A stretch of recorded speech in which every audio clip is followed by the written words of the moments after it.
Good afternoon, everyone. We are live. Good afternoon. Welcome everyone to this meeting of the Health Policy Commission's Advisory Council. It is great to be with you all today.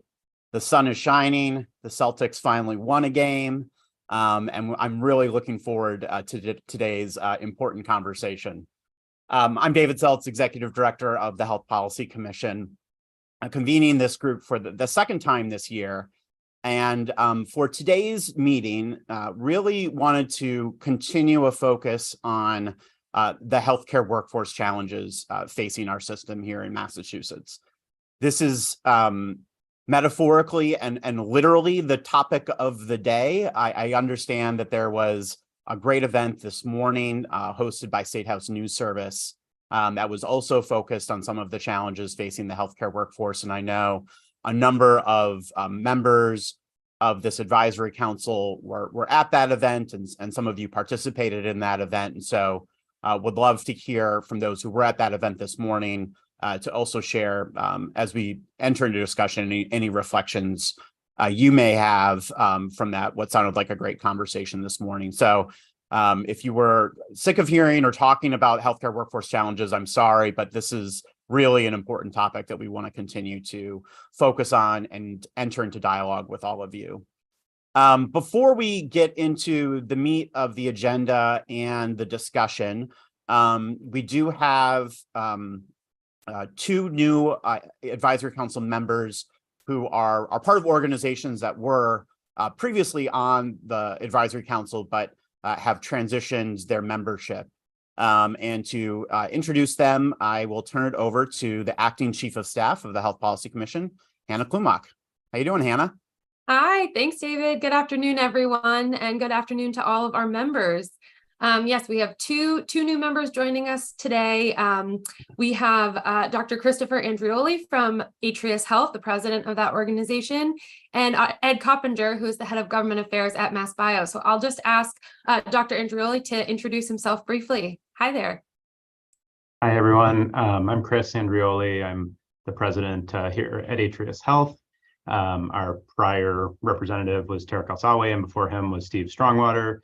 Both us and Reliant, both Atrius and Reliant, have over the past several years joined Optum and are now sort of back sibling groups together again in a way that we were years ago. So I'm happy to represent on behalf of both of us in local Optum. I'm an ophthalmologist retina surgeon, and I've practiced here at Atrius Health for my whole career of 15 years. Thank you for having me. Thank you so much for joining us.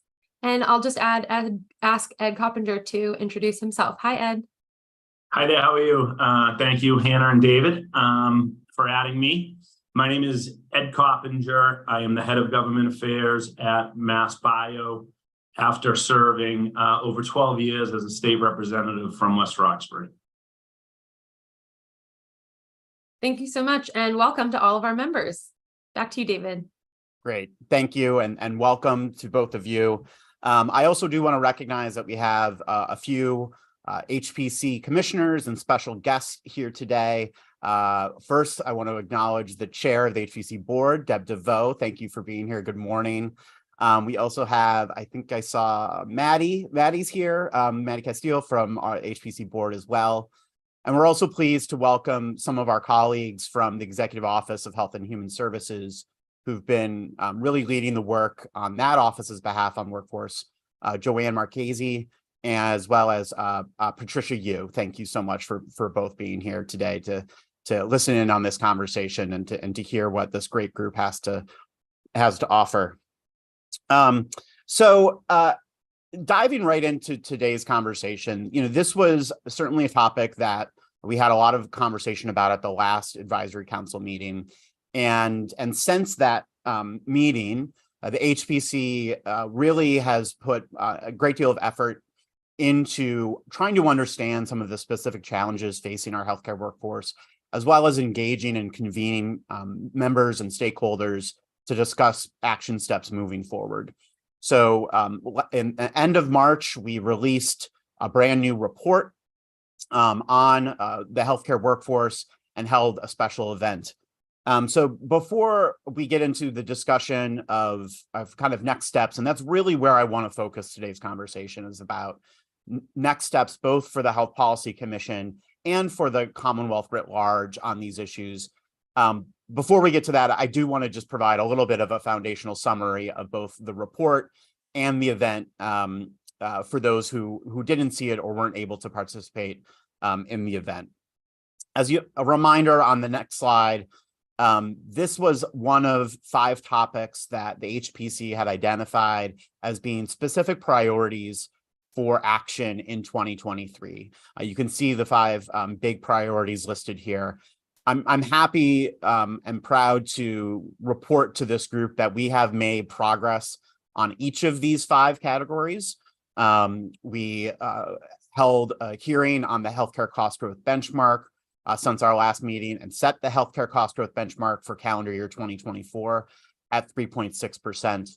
And in the course of setting the benchmark, had a number of conversations and discussions with policymakers and legislative leaders about opportunities to bolster and evolve the healthcare cost growth benchmark and our cost containment strategies. We've been working very closely with the Health Equity Compact, who is planning a special event in June, and would encourage all of you to be engaged in their great work as an organization. We had a special presentation research paper comparing pharmaceutical pricing in Massachusetts compared to international countries that we released earlier this year. And then just 2 weeks ago, we held a special event with our committee meetings and invited NEHI to present on options to reduce unnecessary administrative complexity through the automation of prior authorization. So just a quick summary of some of the progress we've made on these 5 categories, but today wanting to really focus in on the healthcare workforce challenges. To create a foundation of facts on the next slide, you can see that we released a special chart pack report at the end of March. And this report was legislatively mandated by us to produce and really looked at both system-wide trends in healthcare employment and workforce, as well as the kind of broader context of workforce challenges across the entire labor market. In this report, we did do a specific deep dive on 3 healthcare sectors: registered nurses, direct care workers, and behavioral healthcare workers. And really tried to understand the dynamics for each of those sectors along the workforce life cycle, which you can see at the bottom of the slide, from pipeline and training to employment to retention and to advancement, and to bring some data and evidence to this conversation. So I did want to provide some highlights from that report, but rather than hear me droll on over a number of slides, I thought it would be more fun to watch a very short video. We created an HPC short, which is on our YouTube channel, to summarize this report. And so I'm just gonna play it. And it's only about 3 minutes long, and so it provides a great summary of what we found in the report.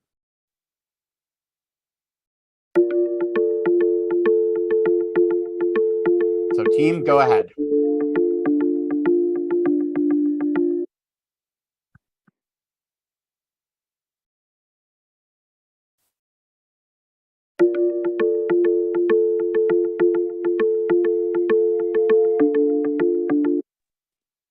You may have to sing, David. Well, maybe not. All right. Well, we can move forward to the next slide, which actually does provide some broad takeaways from the report.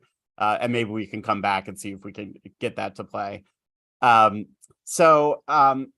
Really, some of the broad takeaways, first is around the broader context that the healthcare workforce challenges are not, the workforce challenges are not unique to healthcare. These are disruptions that are occurring across our economy that interact with and may exacerbate some of the challenges that we see in the healthcare space. we also know that these are challenges that predated the COVID-19 pandemic, but have in many cases been exacerbated by those disruptions.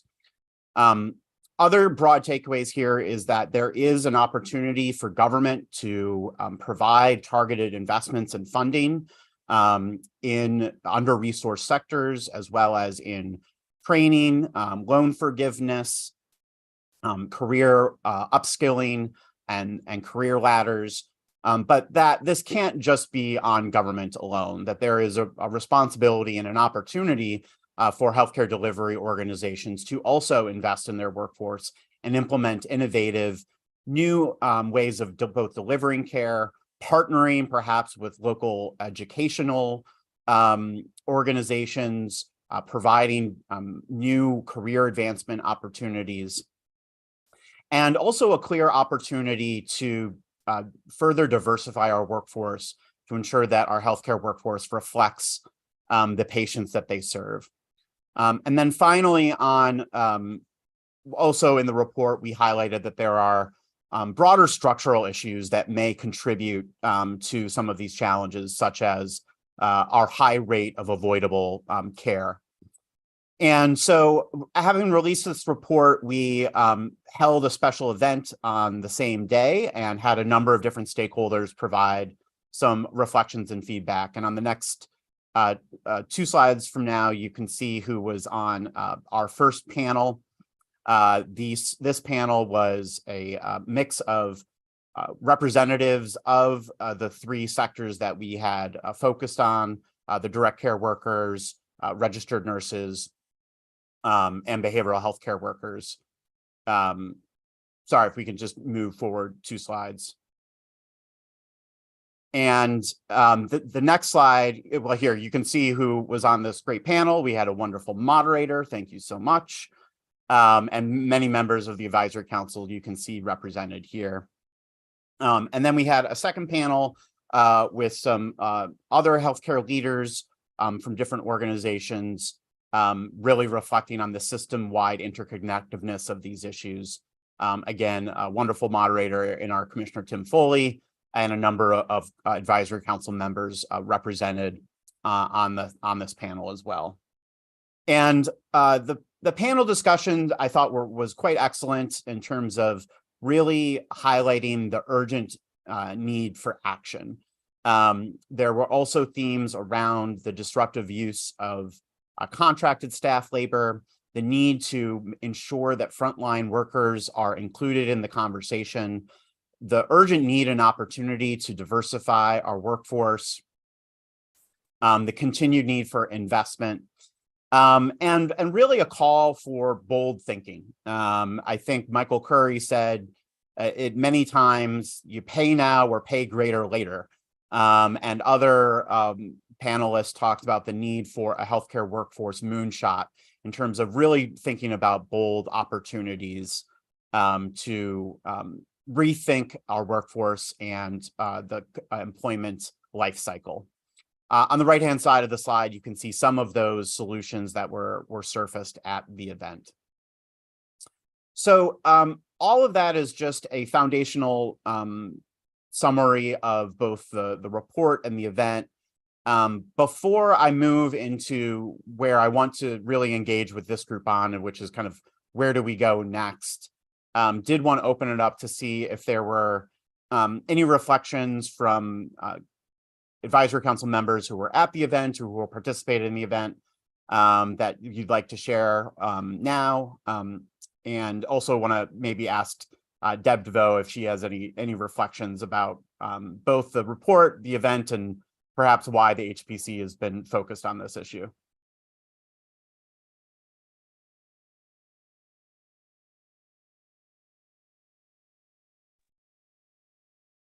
Did we want to turn to others first, or should I jump in? You should jump in. Yeah, let me jump in.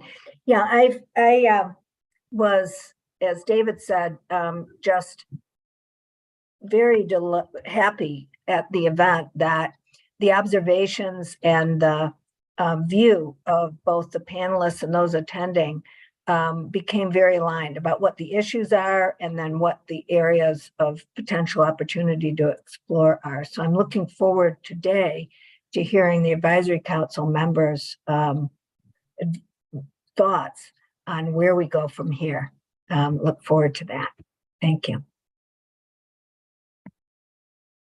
Thank you, Deb. And maybe let's just move forward right into that. So as part of my readout to the board at our last board meeting, I did reflect on a couple of potential areas where I thought the HPC, given our unique position, could continue this work after the event and after our report. So the first opportunity that I wanted to highlight was to partner with our sister agency, the Center for Health Information and Analysis, as they are putting together a workforce survey. This workforce survey will provide a great new opportunity for the state and the Commonwealth to get more real-time information about some of the different dynamics in our healthcare workforce. And I understand from talking to Executive Director Lauren Peters that they are also thinking about opportunities to do kind of spot surveys on specific topics and issues. So the first opportunity I saw here was around a partnership for better data collection. The second opportunity I highlighted here was while our report really did look at behavioral health, registered nurses, and direct care workers, that there are other workforce sectors and settings that may also benefit from a deep dive in terms of kind of a landscape research and using our data assets to understand specific dynamics, whether that's in primary or specialty care, in specific healthcare settings, like community health centers, an opportunity for us to leverage our research agenda. The third opportunity is really around partnership with other stakeholders to see if there are ways that the HPC can help support the advancements of programs that maybe we don't ourselves administer, but could help create places for alignment and coordination across multiple different state agencies. The fourth opportunity was to focus more on addressing administrative burden and administrative complexity as a way to alleviate workforce pressures. And then finally, an opportunity for the HPC to do further future convenings, to have more events where we are bringing people together to really talk about solutions and action plans and using kind of our convening arm. I presented this to the board, and I would say that my board was widely supportive of all of these opportunities, but also I think challenged me to say, is there more that we can do here? Can we think bigger? And one of my commissioners, Tim Foley, recommended that I bring this exact question and conversation to the advisory council. And so I took him up on that recommendation, and that really was the impetus for the focused agenda today. On the next slide, we do think that there is an opportunity specifically on kind of doing more of these deep dive research on specific workforce sectors to look at primary care in particular. We know that, and there has been much kind of public reporting about wait times for patients to seek and get primary care. Anecdotally, someone that I talked to here at the HPC was trying to schedule a well visit and was told that they were scheduling into 2025. And so we know that there are really unique challenges in the primary care space, as well as interesting dynamics about the shifting role between in-person and virtual care, the increasing role of private equity and for-profit into primary care. And so it appeared to us that this was perhaps a good opportunity for us to do a deeper dive into the landscape of primary care and identify the specific challenges in this sector. But beyond that, on the next slide, I really wanted to hear from you. And I wanted to hear from you specifically about where you think the HPC in particular can contribute to this conversation.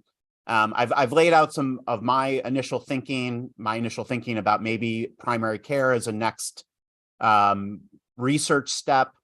But I've laid out on this slide our internal framework of how we think about the HPC influencing policymakers and the healthcare market through our research and reporting, through our partnership and grant making, through our ability to convene people together, and as a market monitor, understanding the changing business aspects of healthcare in Massachusetts.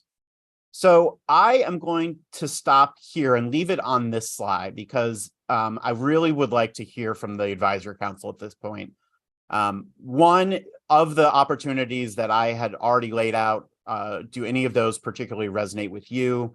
Two, interested in feedback about potentially focusing on primary care as a next kind of research focus. And then three, what else? What else can we do to play a constructive role in these conversations? So thank you, Mike Calzo, for raising your hand and getting us going. I'll turn it over to you. Great. And thank you, David and Chairwoman DeVoe for your leadership on this topic. On behalf of Blue Cross Blue Shield of Massachusetts, I want to reiterate very strongly that this is the issue that we need to tackle jointly as a Commonwealth in 2023, not in 2024, but in 2023. Without action, this becomes an access issue even more than it is now. It becomes an affordability issue even more than it is now for the healthcare sector. And obviously it exacerbates the existing equitable concerns that we have in the community. So left unaddressed, it will disrupt our members' care and increase their costs over time. I do think that there needs to be some foundational principles for government, not just the HPC at large, if we are able to achieve this consensus-driven, urgent approach. And so I want to outline a few of them for you today. One is that there needs to be an aligned and collaborative approach. There should be one unified approach to addressing the issues across government with one centralized forum for the collaborative advice of the relevant stakeholders.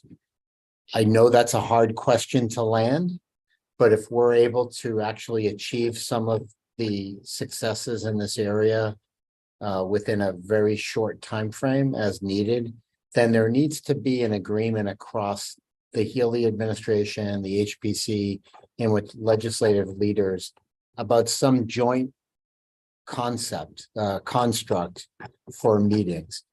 I hearken back to the work that many on this call did, including Chairwoman DeVoe, in the lead up to payment reform in 2012, and the work that we did from 2010 to 2012 that resulted in a unified approach to creating the HPC. That only worked because there was a consensus group of stakeholders that worked together, kind of agreed to disagree on some things, but agreed to agree on a lot of other things. And I think that that construct is really important.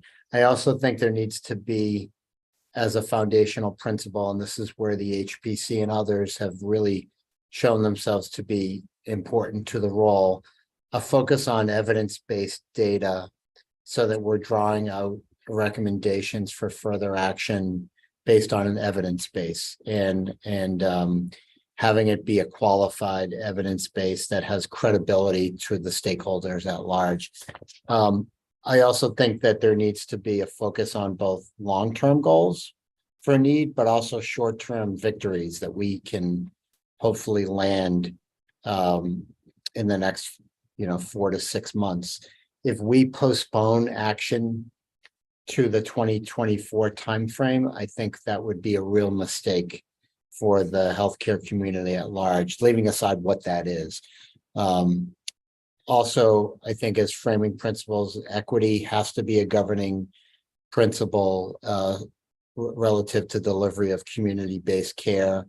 Building a workforce reflective of the community served should be central to our work. And I think there's a unified agreement to that.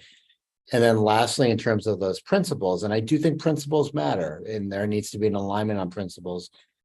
Solutions should align with the overall cost containment goals that the Commonwealth continues to hew to, should not otherwise negatively impact the long-term spending or inadvertently raise the cost of care. In fact, I think attention to these issues will help drive down the cost of care over time. So I sort of ask a question back to the group, which is, how do we create that construct of a more unified, aligned set of recommendations or discussions rather, to landing recommendations in this environment? I know I have had several conversations with different leaders, including Secretary Howe, Secretary Walsh, and Secretary Jones in the Healy administration, and now this HPC discussion today and the leadership you've already played. I think the worst thing that we could do is continue to convene serial meetings here, there, everywhere, but let's like push it into one structured approach if possible and move action towards that goal. That's not easy, but I really think it's incredibly urgent in this regard. As to the focus that you have drawn out already and the future focus on primary care, I think those are great. There is an open question as we dive into the topics with seriousness and acuity from a stakeholder perspective, that we may want to narrow the lens temporarily before we widen the lens so that we can address the short-term solutions that we might need to accomplish, knowing that there is a much wider set of potential problems that we will need to address. We should be mindful of not letting the perfect be the enemy of the good. Where are the key issues of need?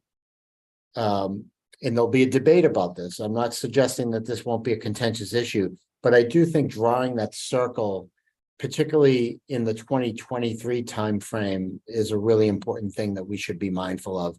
And it also is important because otherwise there'll be sprawl. I say that with a lot of respect for each of the stakeholders involved. Each of the issues that we need to address in this area are supremely challenging. But I do think if we're going to motivate to action, we may want to tackle ordinally issues as we move along. So I'll shut up now. Thanks, Mike. And in terms of kind of laying out some principles, I heard, alignment and coordination, data-driven, evidence-based, thinking about kind of short-term and long-term solutions at the same time, emphasis on equity and alignment with cost containment goals. I think I got all those right. And I in terms of where this conversation needs to sit, I don't think necessarily that the HPC is the right place to have that broader conversation. I do think and I think the Healy Driscoll administration is really pulling together incredible people from all of these different secretariats, and to me this really is a Commonwealth wide need to find this coordination and alignment. And I guess I'll just to play it back though, I do think that we can help play a role at the HPC, and certainly when it comes to kind of data driven and research and evidence based, I think we can help contribute there. When it talks about alignment of cost containment goals, I think we can absolutely have an imperative to contribute there. And so, as I keep thinking about this, I'm reflective of the broader challenge, but also around how we can best use our tools and levers to contribute to this conversation. So thank you for that. Lizette, I had seen your hand up next. Hi, how are you? Thank you. Hi, how are you? And I agree, David, that the HPC is not the only, or should not be the only entity responsible for such a humongous project ahead of us. But you have provided the forum, the platform. You've been doing so for a while now. So let's all take advantage of that to start putting together some thoughts about possible opportunities. A possible opportunity that's obvious to me because of where I sit, and it might not be obvious to some of you, is the potential of this very committed, strong, diverse workforce of community health workers who could step up or be retrained to occupy other roles within a primary care team. They've been working with primary care teams for a long time. They are familiar with workflows, how it works, patient care, and they are ready to be retrained. Again, this is not about making community health workers do something that they are not supposed to do as community health workers, but it's really thinking about 5,000 or so community health workers, 88% of whom are women of color. More than 50% have bachelor's degrees already, and able, ready, willing, smart enough, motivated enough, committed enough to occupy some of these roles. And I see this particularly, the opportunity particularly in primary care and behavioral health. As I said, many of our community health workers are part of primary care teams, especially at community health centers. And, through, God works in incredible ways. We got out of a blue 32 scholarships to give to our members to attend their masters in counseling psychology at Framingham State University. All of them are enrolled. They are starting a cohort this October. So you have a workforce that is ready to go.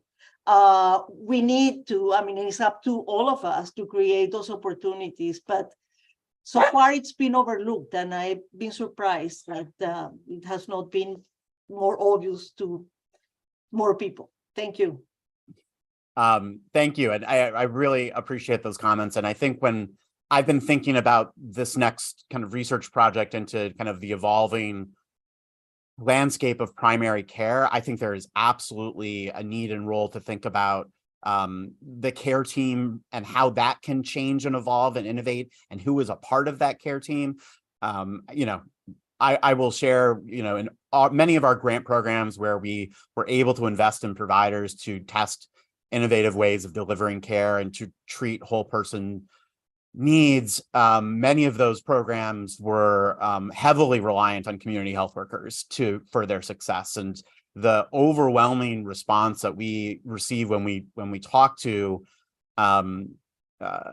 clinicians and leaders of these organizations is, oh my gosh, how valuable these workers are, and how much they can contribute to a team that is trying to really take care of complex patients. And so I think it has both benefits, as you mentioned, in terms of lifting up a particularly diverse woman workforce and to provide career opportunities, but it can also provide relief to our existing workforce if they have some additional help and assistance in this particular area. So I love your comments. Thank you so much. Just a quick clarification, yeah. David. I'm talking about, of course, lifting the existing community health workers for the role that they do, but also kind of putting the bug in our ears about doing in 2023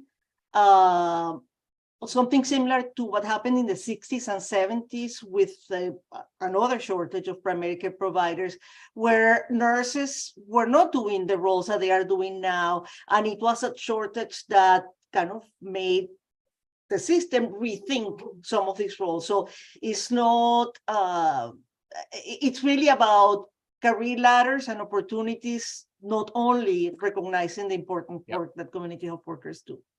Thank you. I appreciate that. And thinking about,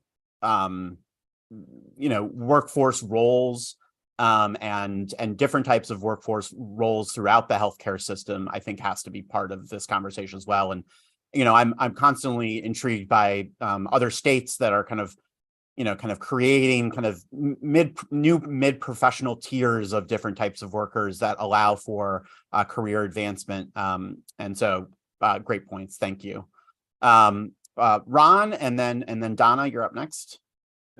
So David, I wanted to, first of all, stress the importance of a data-driven solution. I really had proposed that we at the Medical Society convene the major stakeholders to look across the entire healthcare scene in terms of diversity at all levels, to see how we could influence the diversification of the workforce so that we could better meet the needs of underserved communities. But in looking at recent data that we have, 50% of physicians want to reduce the number of hours that they provide care. 25% want to leave the profession altogether.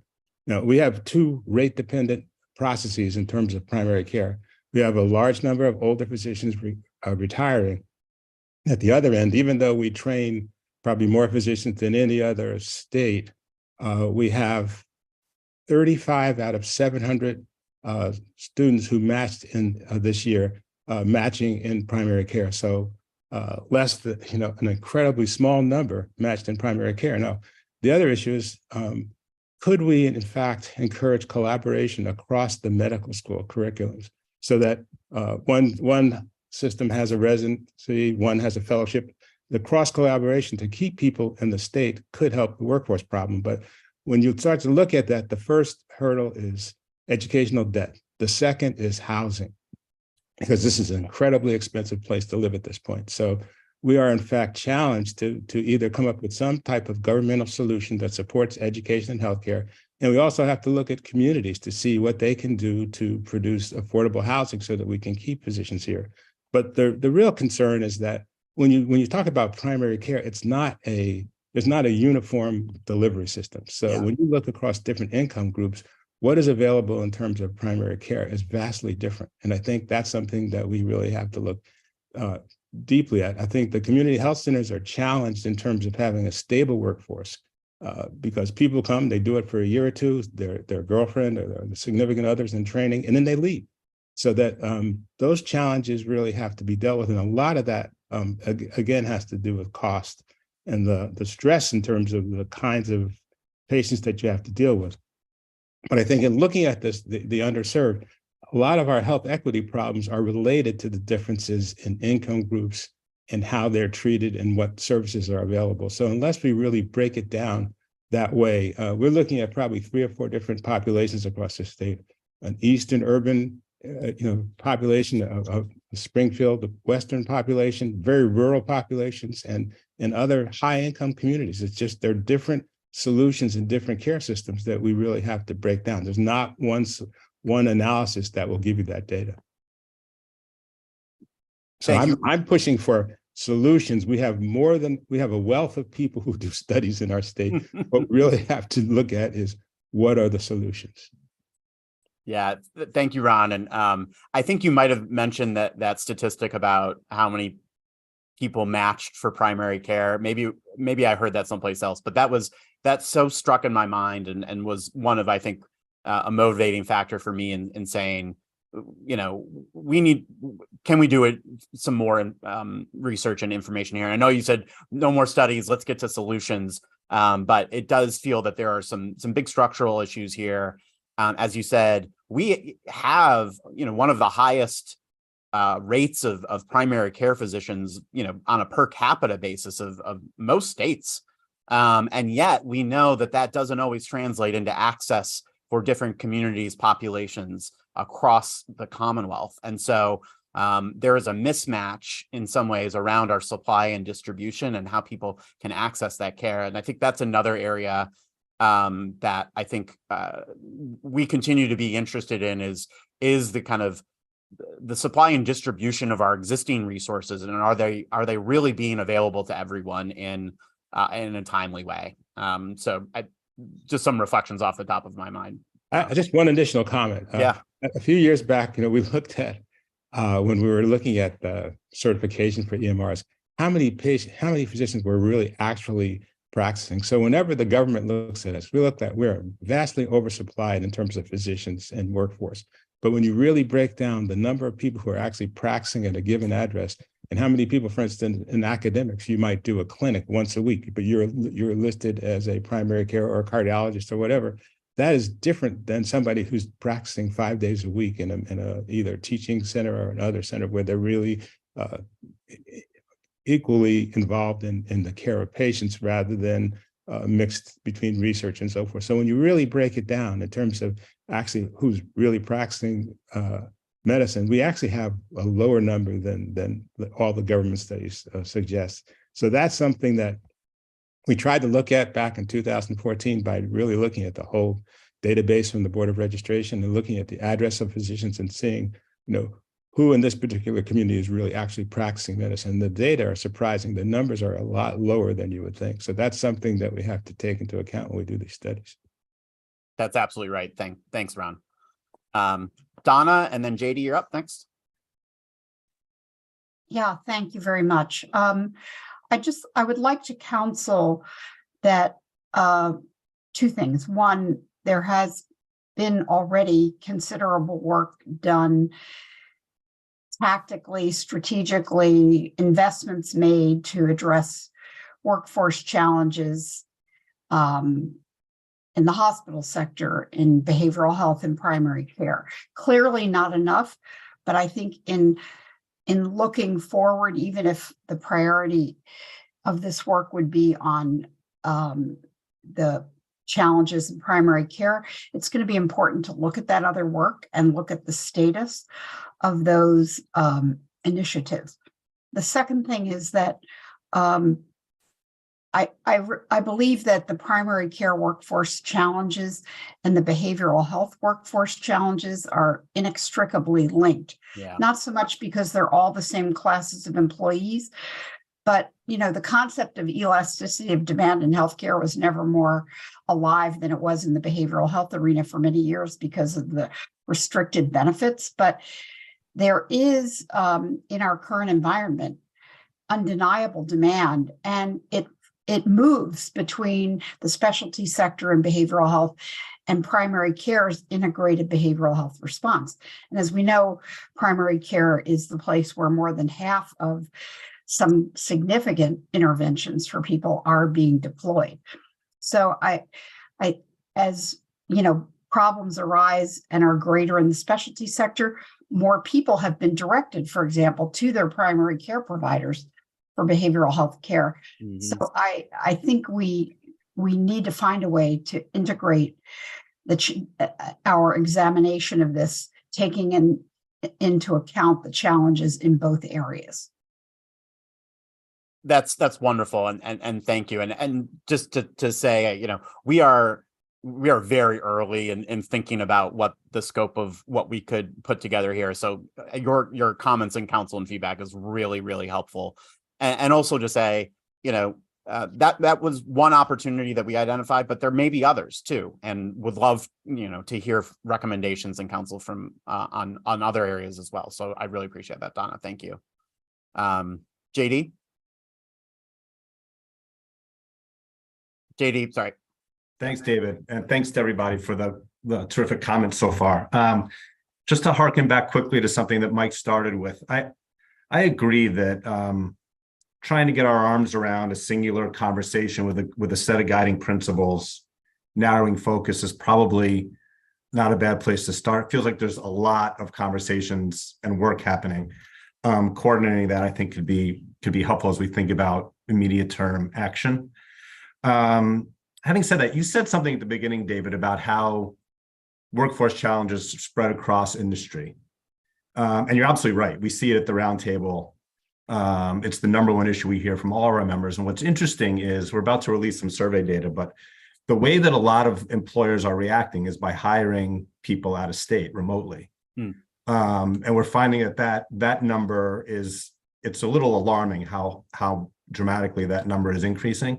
That's not really an option for the most part for this industry, right? And so what do we do? At the core, it feels like we just need more people, right? I mean, if you have a workforce challenge, you need more people. When Secretary Jones was working here at the roundtable, she challenged me and us to suggest that, look, you don't need to leave the state to find people. The people are here.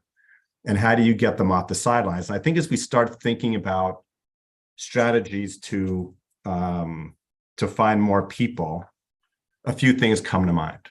One is reskilling and upskilling talent that's here, right? And we heard Secretary Walsh talk about this a little bit yesterday at an event that AIM hosted.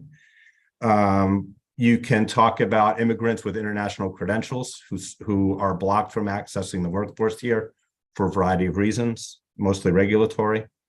You can look at minority serving institutions, which graduate a lot of talent that is not proactively connected to employers.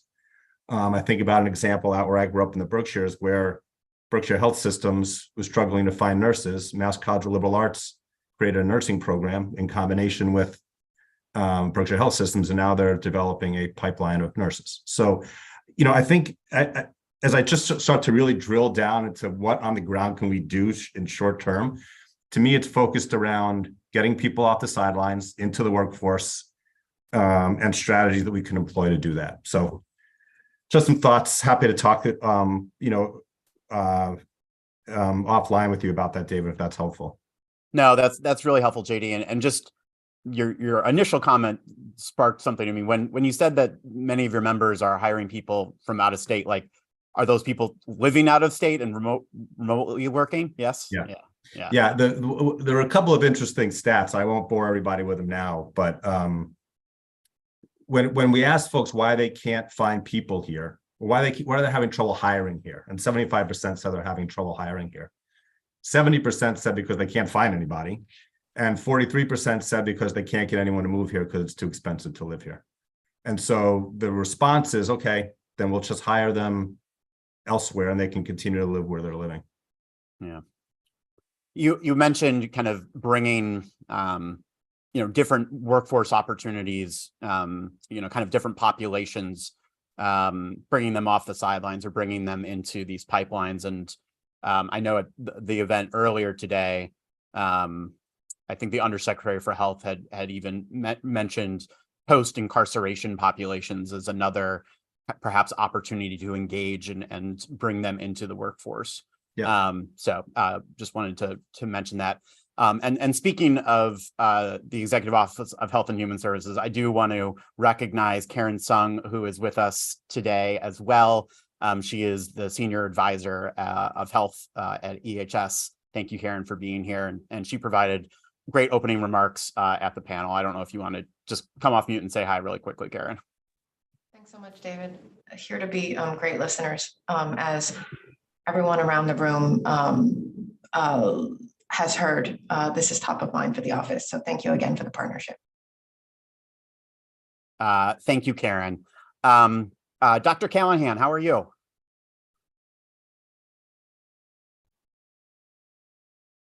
Can you hear me? Yep. Okay. Yeah, I had my hand up for a little bit, and actually everything I was going to say got said. I think that my biggest concern around primary care, being one of the ones that are here 5 days a week and doing primary care 100%, is that there is this notion that access is the problem, but the question needs to really be access to what? I know I have, and then the relationship between primary care and mental health. I have 20 minutes. I'm going to see 20 patients today. It's nearly impossible to do the kind of care that we are giving, that we want to say that we have access to in 20 minutes. So there's a lot that needs to be said about how we as primary care providers are incentivized. We are incentivized by disease. And so it's very, very difficult to really have a practice where what you are trying to do is make people well, when you're sort of penalized for not having 20 sick people in your office. And it's especially for city hospitals, like I'm at Cambridge Health Alliance. I mean, we need to keep our doors open and understand that that's how you do it, by having people come through the system. But it actually generates an untenable work environment, a toxic work environment for a lot of primary care providers, which makes it difficult for them to encourage others to enter the workforce. So I just think we have to really truly keep in mind, when we say access, people need to see what we are giving them access to. And I always struggle with saying anything because I feel like a broken record at times that we're putting the cart before the horse. We're trying to bring people into a system that is not really designed to do what we're saying. We want a well community, and it's not incentivized around wellness. Some clinics are doing their best. Bringing a workforce in, expanding what people are already doing in the community, giving really the money that's deserved by people that are doing work to keep people well in the community, it doesn't work for the other aspect of the health industry. Because if they're not coming in to see us sick, we're not getting reimbursed. So I just throw that out there. It is a bigger problem than it is a deeper dive. It is not data. The data is clear. I appreciate Ron's data that people are not going into primary care because it is the way it's structured. It's very difficult for people who are interested in keeping people well, which is what primary care is all about. It's very difficult to actually practice what one is preaching in this situation that we have. So that's all. I've got to go and see patients now. I'm sorry I can't stay till the end, but thank you for giving me an opportunity to speak. Thank you, Dr. Callahan, and thank you for taking time out of your day to participate in this. And your comments really resonate with me in terms of thinking about our healthcare system and how we get what we pay for and where the incentives are. And we don't incentivize, behavioral healthcare. We don't incentivize primary care. And so why are we shocked when we have challenges in these areas? And I think that to me speaks to a bigger structural issue around what is our healthcare system? It's a sickness system, it's a disease system, it's not a wellness system. And forgive me for shouting him out again, but I also heard Undersecretary Kiame this morning talking about perhaps in this post-pandemic environment an opportunity to think bigger and bolder about reform, structural reforms around what we pay for and how we incentivize care. And so I look forward to talking with you more about that. Thank you. Colin and then Julie. Thank you so much both for your focus on this issue and for giving us all a chance to weigh in on it. I want to underscore, the need for proper compensation across all of these, especially direct support workers. I just did want to make a note on the issue of career ladders. I think obviously the opportunities for career advancement are important and need to be provided. I wouldn't want us to wind up in a position where certain jobs are undervalued or are seen only as a stepping stone to more prestigious positions. I think particularly it would be a mistake if things like personal care attendant jobs in particular were seen as, oh, well, this is an entry level thing you do so that you can later get a higher paying healthcare role. This is a distinct position that's worth paying for in and of itself, provides absolute, and it isn't a healthcare role. It is a distinct, it's part of the healthcare workforce, but it is about providing independence, and that independence is valuable and people should be compensated as such in and of themselves. So just wanted to put in that point. Yeah, no, I strongly agree. And I think to me, it's a yes and not an either or. Yes, let's, address the underlying wages and compensation, and also perhaps, provide greater opportunities for advancement. So I think we can do both. It's not one at the expense of the other, but thank you, Colin. Yeah, absolutely. Hi, Julie. How are you? Good. How are you all doing? Good to see you.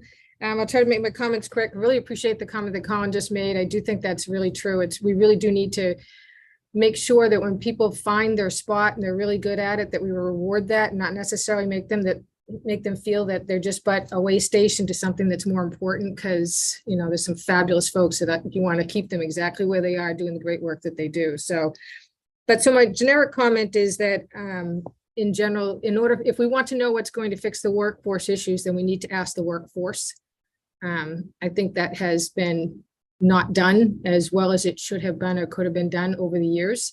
And I think if we repeat that mistake, then we should only expect the same problems. We have struggled with shortages historically. It is not a new phenomenon. Yep. And we have had, it may not be quite the same as this time, but we have had solutions along the way that worked.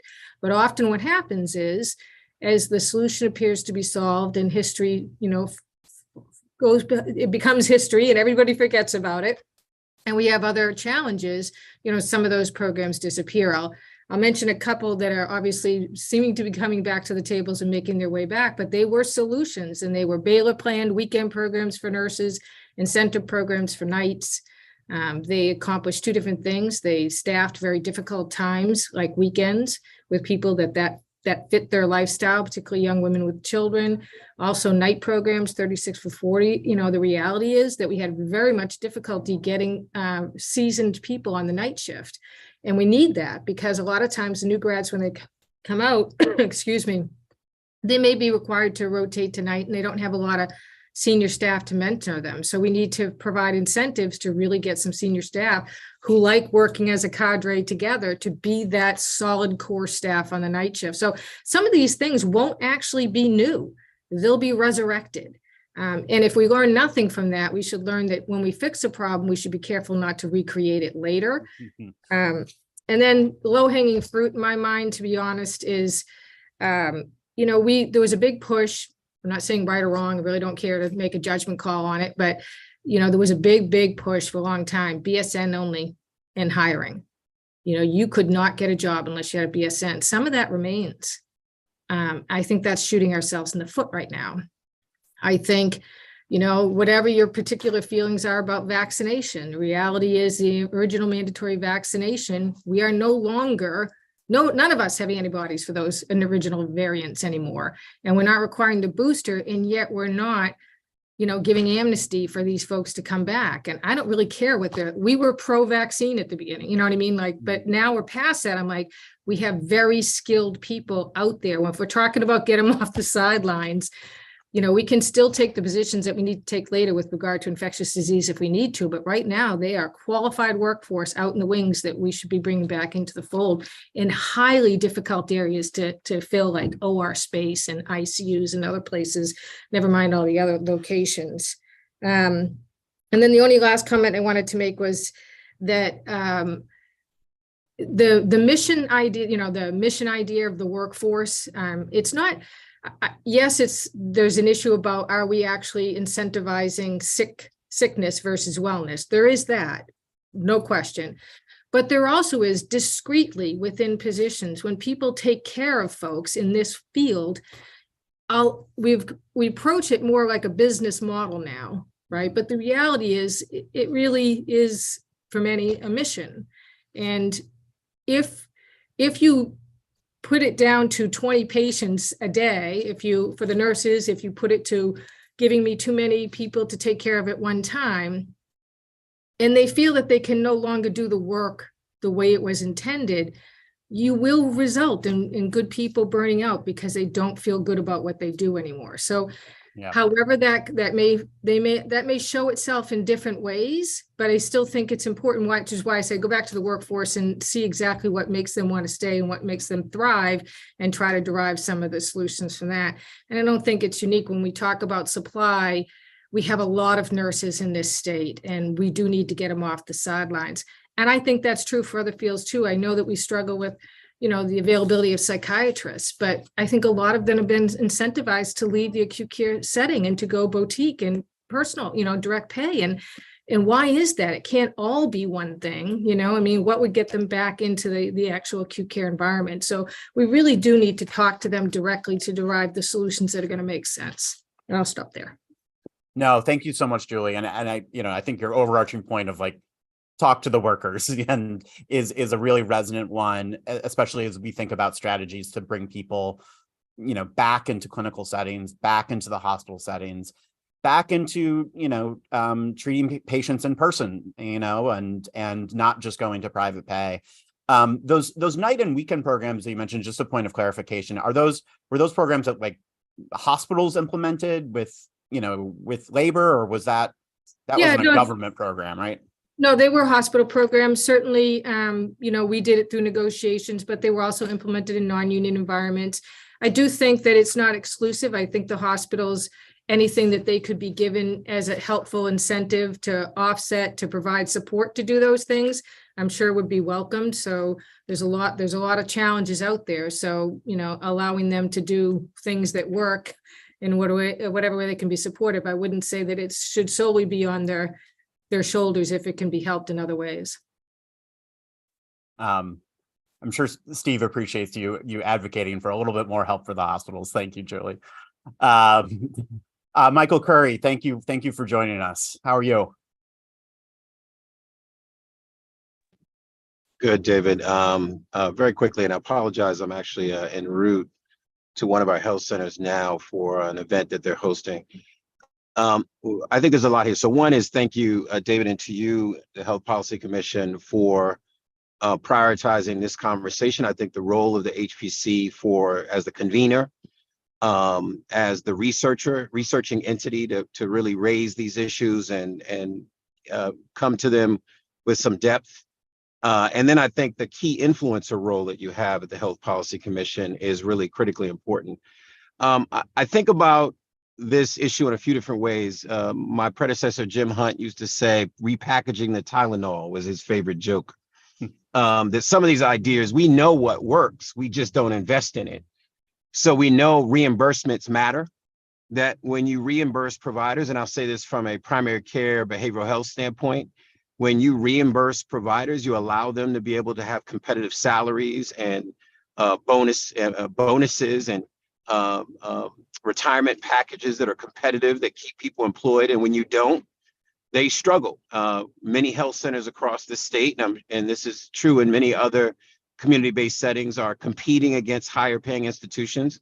And we know that if you want to be in an environment where you're training in settings that are treating acute conditions, that are on the front lines of those that are medically vulnerable, that are on the front lines of addressing deep health disparities, as we now have all this heightened consciousness across the health system that we need to do something about health disparities.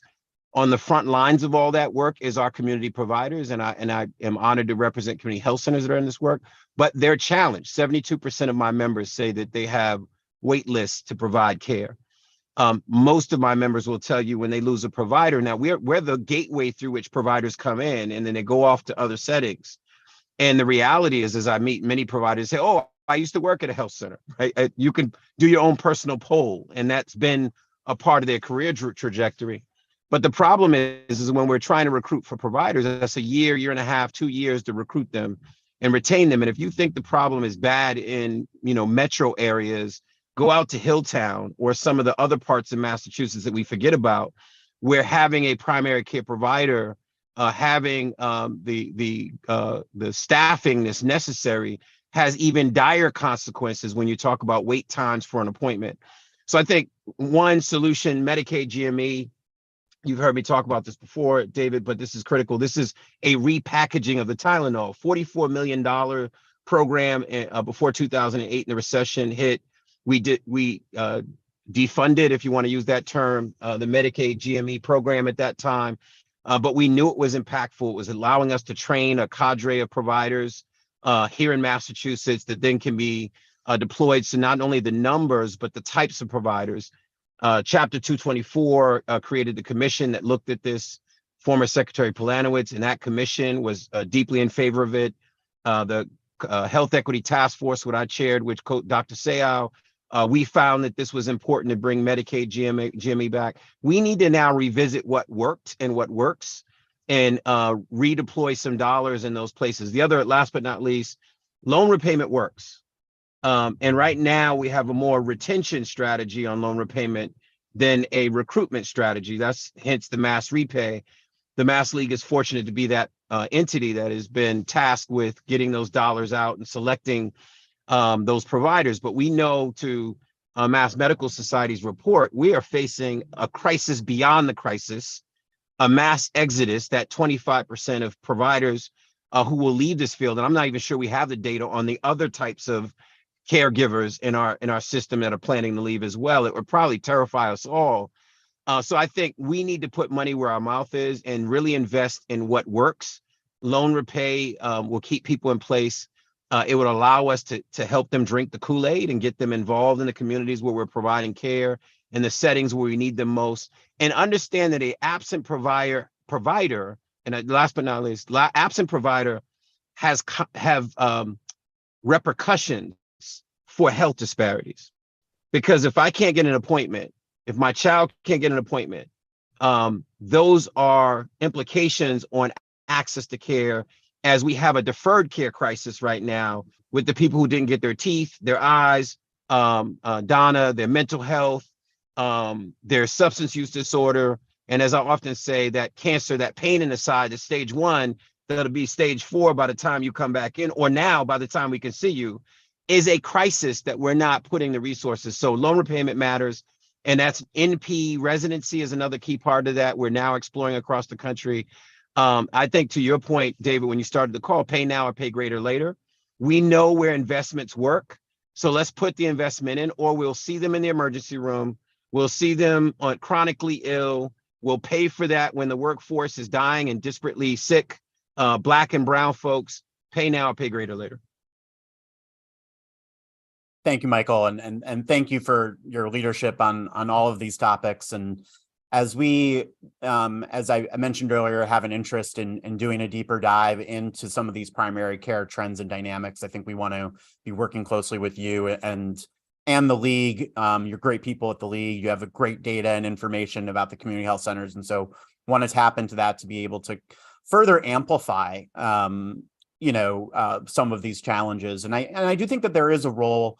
And I know mentioned earlier, we don't need any more research or studies. Let's get to solutions. But I do think that there is a role for the HPC to use research and data to amplify and to create momentum that can create, hopefully help encourage an environment where action can be taken.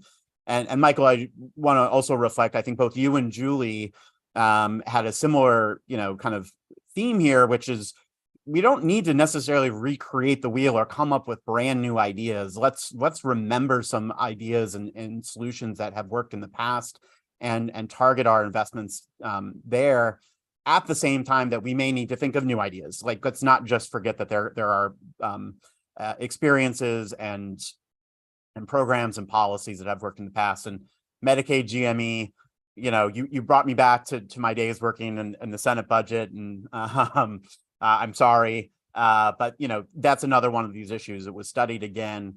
What can we do? Beyond recreating the wheel or spending 12, 18 months coming up with a new set of ideas when there are some existing ideas we can invest in. David Mariotto, and then Steve. Which yes, is, thank I think you. that. Oh, sorry, Mike. Did you want to say something? Yeah, just one last point is that recent report that came out in April of Black physicians and mortality rates, and the fact that Black physicians matter, that Black maternal health data or the women, the ability of women to survive and their babies survive is also impacted by the presence of Black and brown physicians. We need to realize that that's as urgent as any part of this crisis, that we have not channeled, prepared, pipelined, coached, mentored, invested in a diverse pipeline of providers, and we're paying for it when people don't trust the system, they don't trust the care, they won't come in, they won't follow the regimen, or quite frankly, the quality is compromised. I want to just stress that as well. Thank you, Michael. Actually, thanks, David. And actually, I agree with, I want to just reiterate some of what Michael just said. And I think he's right on with, pay now or pay more later, because we see that completely in the behavioral health system. And, I also think the point just made, David, that you just said about let's don't throw out all the things we're doing now. That we've received tremendous support from the Massachusetts legislature, and it's still ongoing now to really stem the outflow of people from our hospitals, and it's paying off. It's helping through loan repayment, and now there's some additional proposals for scholarships and so forth. But the two things I would say, so number one, I would say let's keep moving forward with a lot of the ideas that are already out there. I agree 100% with Dr. Callahan about prevention. So much is the reimbursement system is only rewarding. For example, my hospitals can only survive if they have patients, and that's, we're really trying to avoid people going into the hospital, but there's not the emphasis on prevention that there needs to be. And then the only other thing I would add is we need to figure out a way to get more of the current providers in Massachusetts, whether it's psychiatrists. We have more psychiatrists per capita than anywhere else. People can't get a psychiatric, can't see a psychiatrist. I heard this morning that there's more nurses now in Massachusetts than there was before COVID, yet we can't find nurses. So we got to figure out a way to get people back into the field. And I think that would really help. And I think the question should be, what's the role of government in that? Government wants my hospitals and substance abuse facilities and psychiatric facilities to take public payers. They put a mandate in. You have to take public payers if you want a license in Massachusetts. So I'm not saying do that for professionals, but what's the role of government? So to get more people to participate. Thank you. Thank you, David. Thank you for your insights as always. Steve, would love to hear from you. How are you? Thanks, David. Thank you for the discussion. And thank you to you for your leadership and the commissioners for making this such a critical issue. And it was obviously a great event. And so to the chair and the others, much appreciated. And I want to lift up a few of the comments from earlier, particularly JD and Julie, who I thought did a tremendous job of highlighting where we are in the moment. And although I think all the ideas that are brought up today are very important and critical, and some taking the long view, I want to stick to the ones that I think are workforce related for the immediate term in the spirit of today's conversation and your recommendations, and just talk about three. First, I think we heard this morning from Chair Lon and Senator Friedman that we don't need any more reports or meetings or task force or principles. We need action. And I think there's some immediate action that we can take. And particularly what we have done at Julia's suggestion a few months ago is talking to frontline workers about what's working and what's not working in an effort to try to do what JD highlighted, which is bring people back. How do we get people back into the work? If we're at a historically low unemployment, people are working someplace. So we have to bring them back from another job that they've either taken outside of the walls of the hospital or in retail or in another area post-pandemic, where it was just really difficult for workers and remains difficult to this moment. They still have not had a break. So we're looking at what South Carolina has done, which is a really nice campaign partnering with their state on H's for hiring. You know, what is going to bring people back? How do we attract back people into the field? Some of it is vocational. Some of it is doing away with some of the historic rigidity that Julie mentioned and offering people flexibilities.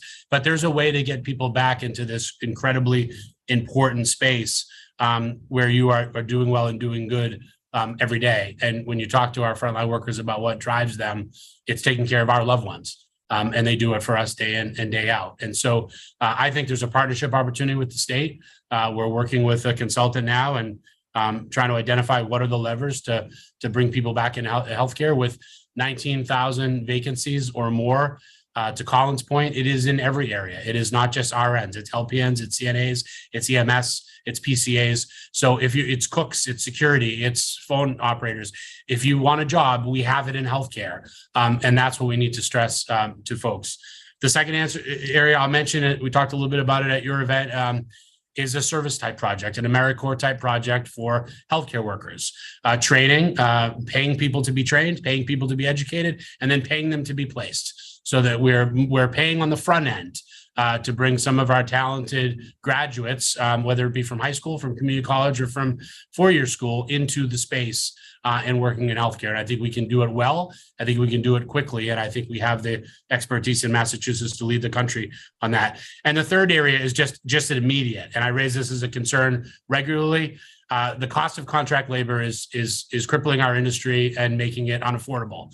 And it takes away all the other good that we're trying to do collectively around long-term reimbursement and around taking care of the whole person and all the other things that we have identified as priorities. So the state ought to immediately move to curb this with some guardrails around intrastate contract labor, so that we are not taking from each other and paying more for someone to come across the bridge, whether it's from over the Cape Cod Canal from Cape Cod to Plymouth, or whether it's over the Salem-Beverly Bridge from Salem to Beverly.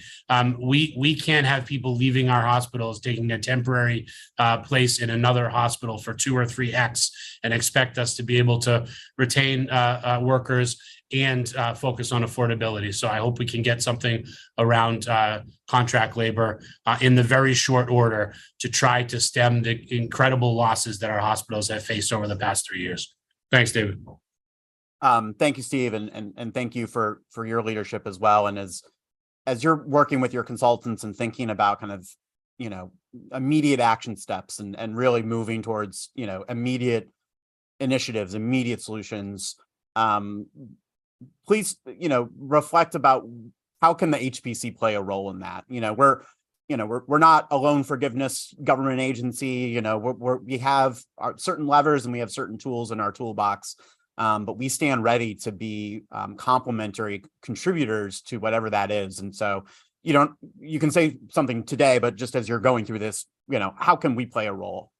30 seconds, David. You do so much good and your team is so extraordinary. But there's one area that was brought up this morning. I think you and I have talked about it historically. After 224 was passed in 2012, one of the areas that was not done was a statewide health plan. And I do think that there's a role for the HPC to identify what the needs are around the state so that we're not reacting by economics or by where workers are. We're reacting by needs of the patients through regional planning. And I do think there's a definite role for the HPC to dust that piece of the bill off and look at that moving forward. Thank you, Steve. And it's a topic that I've been really, really interested in, and we've been doing some work understanding kind of health planning in other states and how it works, how it could help. And so more to come on that from us. Chris, I'll give you the final word. Welcome. A lot of pressure. Thank you. And to your last question, as the new person here, I'm not really sure the role HPC can play in some of my suggestions, but I agree with much of what everybody has said today. And just on the provider side of this, I feel like there's a couple sort of quick things that could be done without massive investments or retraining people, but are just sort of on the level of either statewide policy decision or payer decision or coordination or regulation that could unlock some of our workforce. For example, in the world of APCs or advanced care clinicians, we recently gave full practice authority to nurse practitioners. There's things being considered to do the same for physician assistants. We should do that. A larger and larger portion of our and other similar groups, PCP Corps is now APC level folks, yet we pay at 80 cents on the dollar versus an MD through most of the payer relationships. That probably needs to be readdressed as the number of MDs, particularly in primary care, is going down.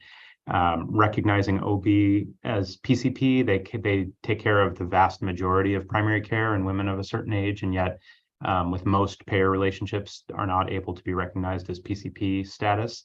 That 1 or 2 payers have made that change, but sort of a gathering house where we just make some of these sort of medically sound decisions across all payers or across state regulation would be great. Continued sort of longer term clarity, but continuation of payment policy, payment parity in virtual care. It's very hard when you're trying to build payment models to short term clarity and decisions that keep changing from one payer to the next. So I know some long term stuff has been out there, but virtual care is here to stay. We should just admit it, invest in it, pay for it. It's a way to force multiply care. Clinical pharmacists expanding and paying for recognizing as billable providers, clinical pharmacists in certain areas, chronic disease management, diabetes care. These are all groups that exist today and are growing in number. We should just allow them to do their thing. Great. Thank you. Thank you. And some good immediate steps we can take policy wise and regulatory wise to help on this issue. before we close out today, I have one last question I'd like to pose to this group. But before I do so, I want to open it up to see if Deb or Maddie or Karen from the HPC board wanted to provide any comments and reflections.